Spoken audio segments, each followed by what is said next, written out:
Okay, so we put some dummy eggs in Sapphire's cage to help prevent her from going hormonal all the time. So she was out in the aviary and I swapped what was one egg left out of two, and I put two in there. So hopefully this will keep her from going back into hormonal,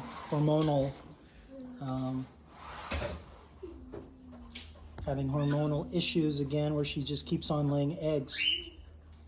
And she's making all sorts of cute noises. She thinks they're real.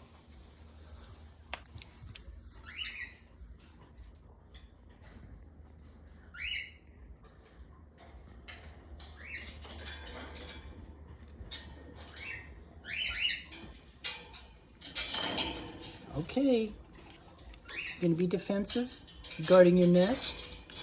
Good job, Sapphire. Good job, baby.